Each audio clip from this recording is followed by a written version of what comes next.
12h30, 12h30, Intégral Placement. 100% placement, 100% BFM Business.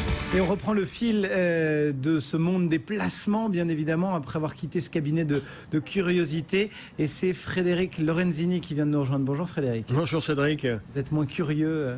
C'est moins glamour. Moins glamour. Mais on est dans le monde des placements collectifs. C'est intéressant ce qu'il présente parce que ça montre bien que le moteur premier, c'est le plaisir. Et puis après, il peut y avoir un deuxième effet qui se coule, c'est au bout de 20 ans, on s'aperçoit que ça avait une valeur marchande. Ça avait une valeur marchande. Bon, écoutez. En tout cas, vous nous parlez du haut rendement. Aujourd'hui, c'est un peu plus terre à terre, on va dire. De quoi s'agit-il? Qu'est-ce qui se passe? Alors, il y a une actualité sur le... Alors, il faut rappeler, le haut rendement, ça concerne les placements obligataires.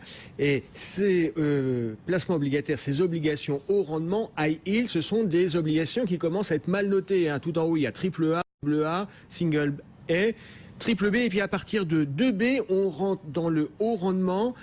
C'est plus rémunérateur, mais attention, c'est plus risqué. Donc la question pour les investisseurs qui veulent aller sur du haut rendement, c'est de se dire, est-ce que je suis prêt à supporter le risque? Parce qu'effectivement, quand les entreprises rémunèrent plus que la moyenne, c'est qu'effectivement, elles sont souvent, parfois en situation financière un peu fragile et qu'il y a un risque de défaut. Il y a du risque. Ça, c'est pour la théorie, j'ai envie de dire, fiche pratique.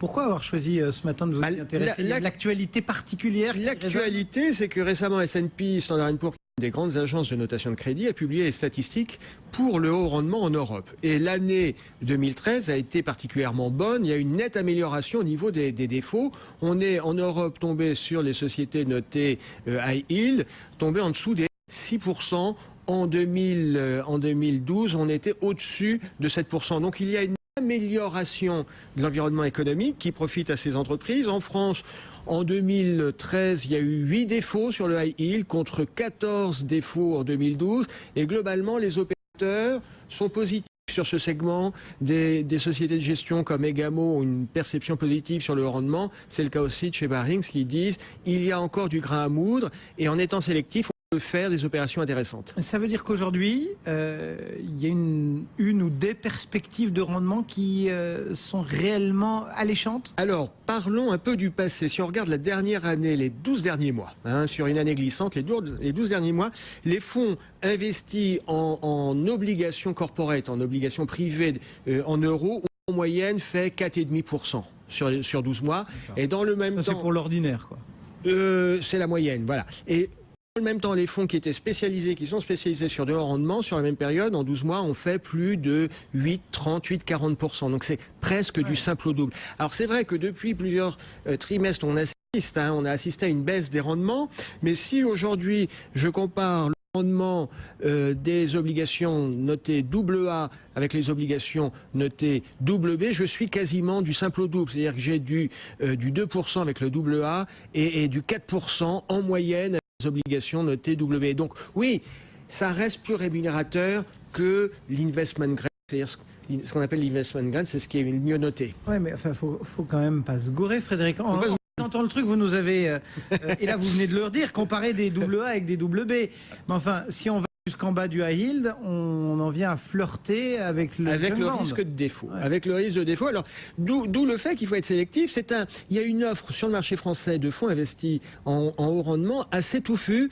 Pourquoi assez touffu? Parce que du haut rendement, on va en trouver en Europe, on va en trouver aux États-Unis, on va en trouver sur les marchés émergents. Vous allez avoir sur le marché français plusieurs dizaines de fonds avec des spécialisations éventuellement géographiques, libellés en différentes devises. Donc il faut être très attentif et vous le disiez, il faut essayer de voir un petit peu ce que ça a dans le ventre, ouvrir le capot pour regarder le moteur parce que vous pouvez avoir des fonds qui vont tellement sur du haut rendement qu'ils ont beaucoup de biens qui sont à la limite du défaut de paiement. Alors deux exemples. Si vous regardez le fonds HSBC Euro High Yield, c'est un fonds qui a fait 9% par an sur 3 ans, avec des valeurs qu'on connaît bien, comme Lafarge, comme Wendel, comme Rabobank.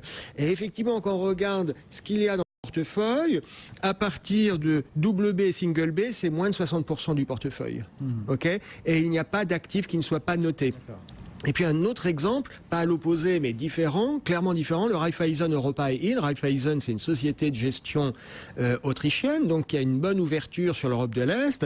Là, on a fait du 7,40% par an sur 10 ans, donc c'est attractif. Maintenant, quand on regarde le portefeuille, on va avoir effectivement des lignes. La première ligne, c'est Bulgarian Telecom. Oui. Donc vraispondablement...